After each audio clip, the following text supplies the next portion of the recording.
Well, the running season has started. Many of us will be doing a lot of walking over spring break, whether at the beach, down south, or hopefully here in sunny West Michigan in the weeks to come. You're channeling that, right? I'm hoping. But one thing, of course, that can slow you down is foot, ankle, and heel pain. So today, we're taking our questions to Dr. Marisha Stawiski of the Spectrum Health Medical Group to talk about some of the common causes and, most importantly, probably ways we can treat it if we're experiencing some of this pain, because it can be debilitating if you have problems with your feet, your ankles, your heels. Definitely, yeah. Plantar fasciitis is the most common cause of heel pain, but the topic I chose was heel pain because I feel like so many people have had or have heel pain that they just, and they're very confused as to what they should be doing and how to treat it, whether they treat it starting on their own or they go in to see somebody. You know, there are a lot of little tips that you can try first before going in to see if it calms down. Yeah. So you mentioned one cause of heel pain. What are some other things that could be going on? So probably about 90% of the time it is plantar fasciitis, which I'll get into what that is in a second here. But it can also be due to a stress fracture, which is pretty rare in your heel bone. Also tendonitis. Tightness of your Achilles tendon can cause heel pain. Also arthritis in the area. There's a little nerve that runs in that area that can be irritated that can cause heel pain, as well as, and this is really rare, but a bone cyst in the area. All right. And so how do you know if maybe plantar fasciitis is something that is the key? We hear about this. Right. I've heard about it a lot within the last year or two. It seems like it's getting a lot more attention. Yeah, is it because it's more common? It's so common. Okay. Yes, it's incredibly common. So there are some classic symptoms, hallmark symptoms. One is pain when you first get up after sitting for long periods or when you wake up in the morning. If you have severe heel pain, some people relate they have to actually crawl to the bathroom because their heels hurt so bad. Also, after standing or walking for long periods, having your heels ache. High levels of activity, your heels start to hurt.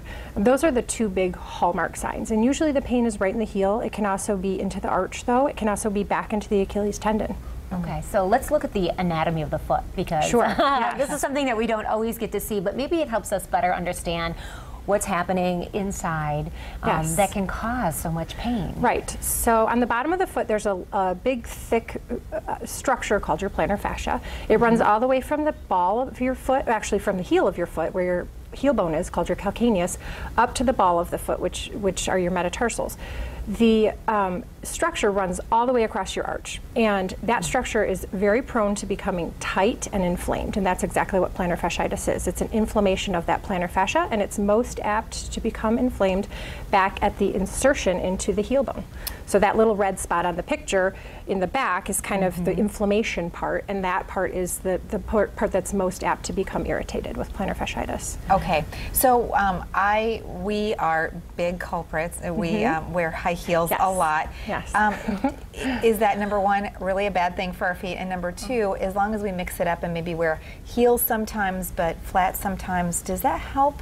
It does. And, you know, if I have a woman who comes in and she's in an all-out flare-up of plantar fasciitis, I encourage her to stay away from those shoes for a little while. And I understand, especially depending on your profession, like with your profession, you really need to wear that type of shoe. As long as you're doing a lot of sitting when you're wearing a heel and trying to switch it up. I mean, obviously, after you're done with work, putting on a good, comfortable, supportive shoe, and when you're with your family or your kids or whatever, wearing something that's, it doesn't have to be an athletic shoe, but something a little more sensible than the 3-inch heel, you know. I know some of these definitely don't keep in mind the health of the foot. Yes. And so when we talk about this, and of course this is something that needs to be treated, because mobility is very important, and especially if we are an athlete or we're training for a run or something, it's something that we want to have treated. Right. What does that involve? So treatment usually involves three main portions. You want to get the inflammation under control, and if you see a physician, sometimes we will inject the area or we will give you oral anti-inflammatories, but there are some things you can try on your own first. Icing is a great natural anti-inflammatory.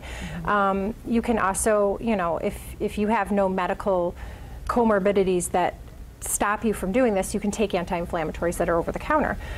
Those are two great natural ways to get rid of some of the inflammation. Also, stretching is so critical for this because everything is tight, including your Achilles tendon. So doing at-home stretches, and people say, well, how do I stretch my heel? Well, if you stretch if you stretch whatever you would do to stretch your Achilles tendon, which is very basic, you know, a wall stretch, a runner's wall stretch, using a towel or a TheraBand to pull the forefoot up, anything that's stretching the back of your calf is also subsequently stretching the bottom of your foot.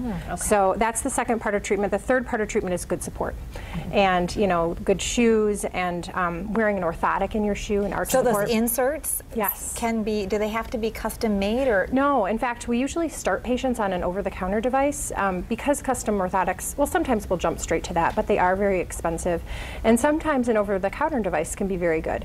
If you go to a specialty running store, you're more apt to get something that's a little higher quality. We have something in our office too that we just provide over the counter. A cash item that we provide too. That's wonderful. So if people have questions, in addition to what you provided information-wise today, they can get in touch with you. Your office is at Lake Drive, of course, part of Spectrum Health Medical Group. There's the phone number and the website. That's been really great. I think now more than ever is this season where we really want to get out, and we will be experiencing things outside a lot more. Yes. And so a great time to be mindful of our foot health. Exactly. Too. Yes. And making sure that when we're wearing those flip-flops or whatever, we get good ones. Yeah. Pay a little extra money. Go to the good shoe stores and pay a little extra, and it'll pay off. Fantastic. So, good. yeah. Thank you so much. No Great problem. information. Thanks for having me. Sure. We'll be right back.